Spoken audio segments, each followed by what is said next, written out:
Hello everyone, I'm Dustin1, and today I'm going to be covering the first 3 episodes of Hunted, so if you don't want spoilers, then tune out now. I'm going to assume that you're all here or familiar, or do not mind spoilers.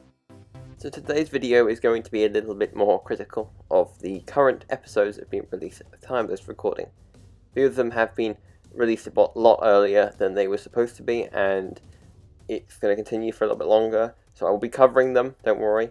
However, there is a big issue I've found with the first 3 episodes. I am not the biggest fan, so far, of the Garmadon, Lloyd, Ninjago situation.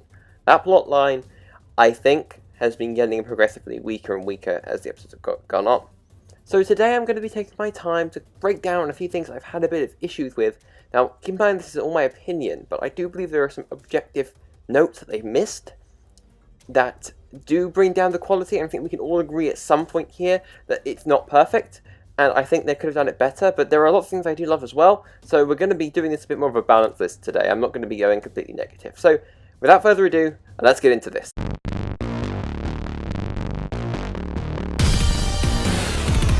So we're going to open up a little bit more positively this time with the Elemental Masters.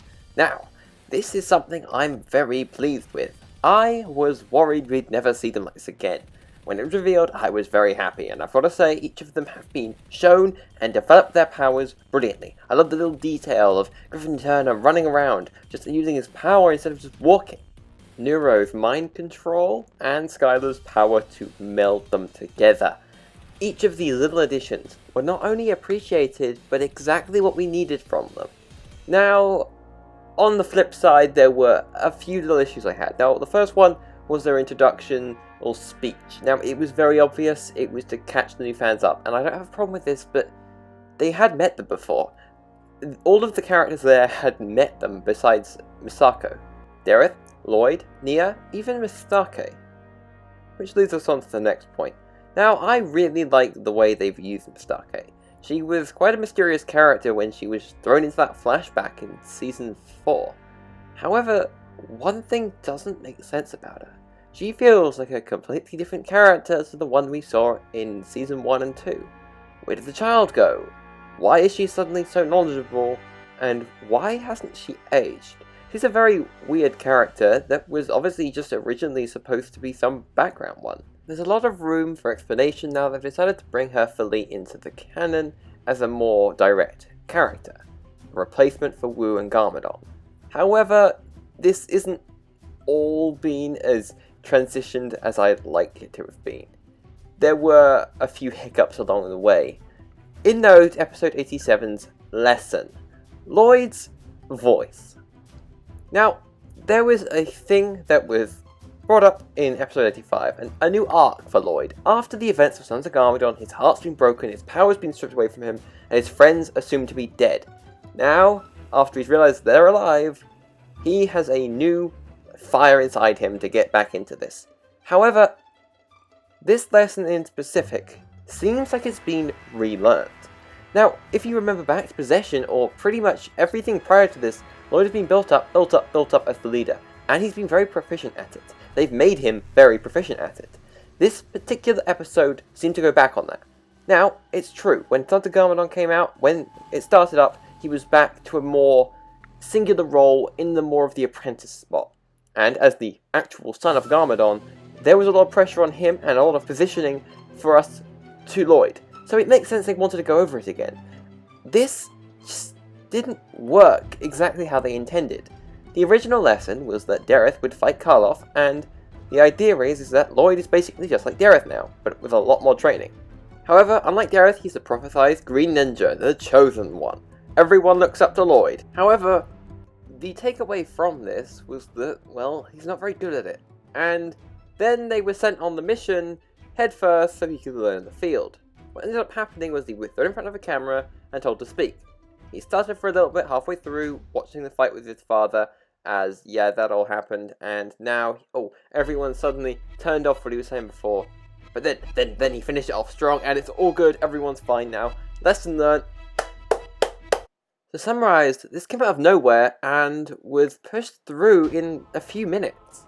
There was no build-up, there was no trial, and there was no real conclusion, rather than he just did it. He's good.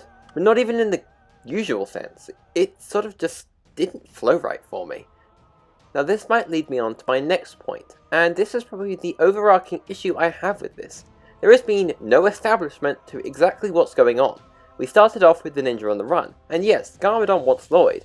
However, there's been nothing to show us that things have really changed that much in Ninjago, besides the fact there's a giant statue and Garmadon sitting on a throne now.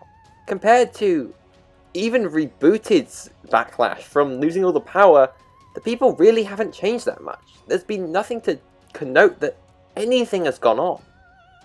When these TV scenes show up, they're just sitting there like exactly how they were before. It's been a week. Something must have changed. Why is there no balance threat or anything? Where's the panic? Where's the effect of this? What happened? What's going on? We don't know. We just know that the ninja, they're being hunted, so they're hiding, and there are these people. And they're making these weird like ultra games, and no one's actually participating in them because we only ever see the Sons of Garmadon members actually capturing the people. There's a lot of missed opportunity here, and I really love that side of it, but it just isn't captured, and it isn't used to its full extent. I don't really know how to put this into words better than this. I think there's a lot of stuff they could have done to establish this world, this new order, or lack of order, and exactly what's going on with these games, ultra games, whatever. There's not, though. However, I promised this wouldn't be entirely negative, and so we're going to be talking now about my favourite part of this, Garmadon. Now, as you know, I'm an incredibly big Garmadon fan. I love Garmadon. The only type of Garmadon I don't like is the Season 2 one, but pretty much every other incarnation, including the movie, I do like for one reason or another, and without getting into specific spoilers here, I like that they finally come back on track. Now, I did have a lot to say about episode 83's Garmadon, and I didn't cover an episode 84 because I just felt it wasn't that good. Especially with Garmadon and Harumi. What they built off at the end of Sons of Garmadon wasn't great. However, episode 86 did miles to fix it. This is exactly how it should have been to begin with. I think they just messed around with exactly what the ideas in these scenes were, and the relationship built between Garmadon and Harumi didn't build up correctly, and it just ended up failing, but they're finally picking up the pieces and getting back on track. Harumi is gonna have her own arc in this series. She's gonna get the development she needs to finally put into place her goals, her ideals, to encapsulate her villain journey, and to be defeated by the ninja on her own terms. Now, at the moment, she's realizing that Garmadon isn't exactly all as great as she was led to believe. Harumi was supposed to be this villain that you didn't like, but you also didn't hate either. She was terrible to Lloyd, she's not a good person, but she also didn't hate Ninjago, and she had a reason to not like the ninja. So, there is this thing that they haven't been exactly hitting, and now there's a chance that it might improve to that level. My only disappointment in this was that Kilo has been sidelined to the max. He really came across as the number 2 boss of the Sons of Garmadon, and now he's been pushed down to not just number 3, but just some random grunt that's just slightly more unique looking than the others. That's a big issue. He is unique, he's been shown to be very powerful with that mask, and very skilled at using it. But basically, before episode 84, he seemed to be his own person. He had his own goals, and we were going to go somewhere with him. Just like there was with Mystery and Ultraviolet. But it just seems that we're not going to get any more interesting developments on these characters that I had, honestly, really started to like.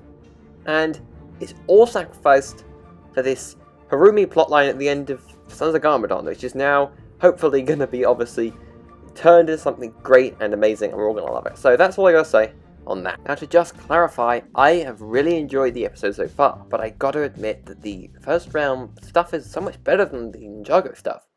There just isn't a clear goal in mind for any characters at the moment besides Garmadon wanting Lloyd, and he's been shown to be a bit more evil than he was before.